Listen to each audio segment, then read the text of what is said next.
Goeiedag, en vandag praat ons nog reeds oor versoeking en ons gaan net 'n bietjie hersieningswerk doen om net te kyk of jy mooi geluister het.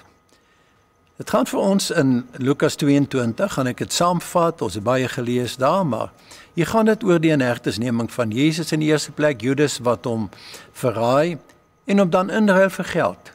'n tipe mensenhandeltransaksie. Judas gaan na die Jerusalem Cash Crusaders van sy tyd en kyk hoeveel hy vir hierdie tweedehandse gebruikte Jesus kan kry. Hy het geen nut meer oor vir Jesus nie.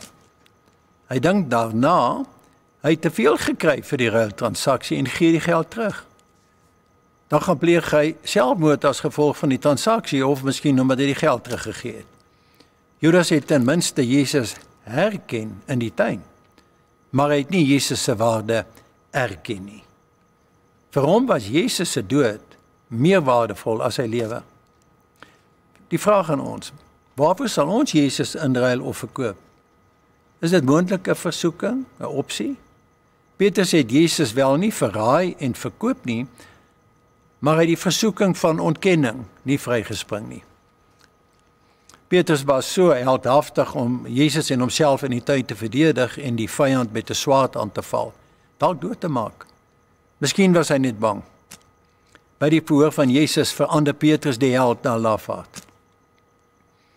Toe twee jong dienswysies hom erken, ontken hy dat hy Jesus wel ken. Die vraag, sien ons onsself ook nie maar hier in hierdie situasies?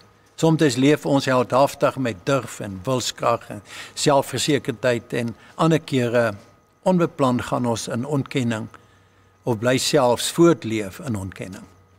Ontkenning is nie genesing nie. Ek herhaal, ontkenning is nie genesing nie. Ons kry die selfversekerde Petrus wat braaf verklaar. Al sou almal hier ontken Jesus, ek sal nie. Eindelik noem hy sy lewe uiteindelik in sy program van sy lewe in sy eie hande. Hy verklaar hiermee sy onafhanklikheid en gaan voort met sy vorige leefstyl, na Jesus nou gekruisig is. Na Jesus se opstanding gaan hy Jesus na die viswaters toe om Petrus daar op te soek. Hy trap hom nie uit nie, beskuldig hom nie, verwyd hom nie. Jesus verander nie sy plan vir Petrus se missie nie. Jesus wil net weet, het jy my lief? Nog voordat Petrus hom ontken, het Jesus reeds van sy herstel en toekoms mos gepraat. Petrus se belydenis is dat die rots waarop sy kerk gebou gaan word, dit is die rots wat Jesus sê. Alhoewel Petrus Jesus in die tuin ontken het dieselfde Petrus voor erken en verklaar dat Jesus die Christus is, die seun van die lewende God, en dat hy die sondes van die wêreld sou wegneem. Vriend, weet net dat die Here skryf ons nooit af nie. Dit is sy onvoorwaardelike liefde vir ons wat maak dat ons ook kan lief hê en herstel. Hy verstaan versoeking, Hebreërs 2:18. Jesus het self onder versoeking gelei en kan ons help wanneer ons versoek word. Hy weet dat die gees van die mens gewillig is, maar die vlees is maar swak julle.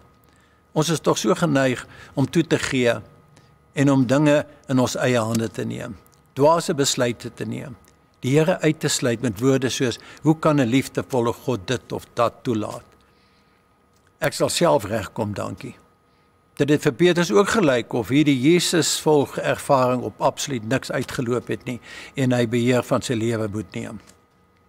Toe die Fariseë Jesus hom besoek, word sy missie bevestig, omdat Jesus vroeër vir hom gesê het dat hy wat Jesus deur die geboorte sou volg, wedergeboorte.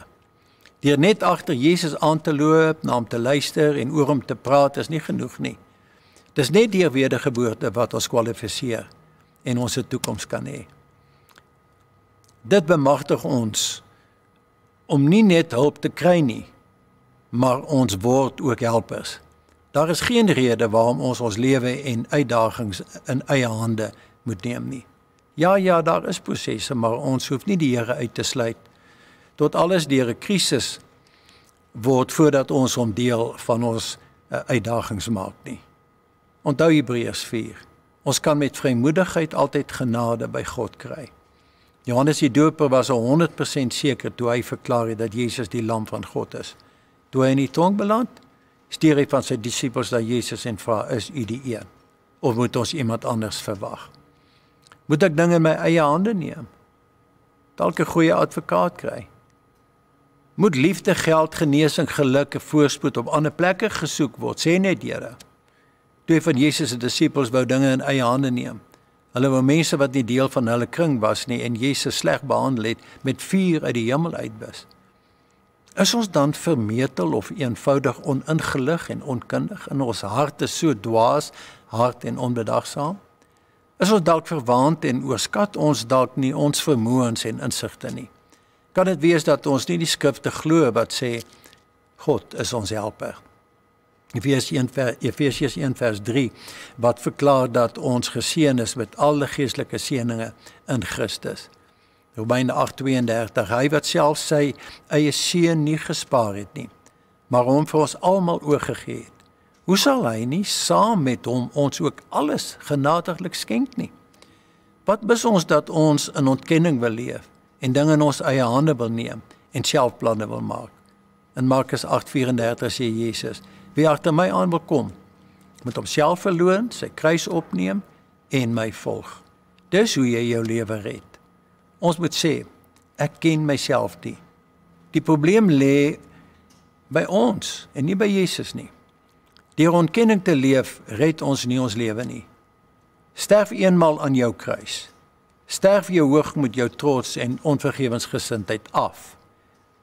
Kom ons nooi Jesus uit om ons in die areas van ontkenning en self regkom te help en te oortuig. Ons moet net gewillig wees om dit af te sterf en ons lewe so te red. Dan leef jy in oorvloed, sonder skuld en skaamte. Kom ons bid saam. Dankie Here dat ek ten volle oortuig is van u volkome hulp en redding.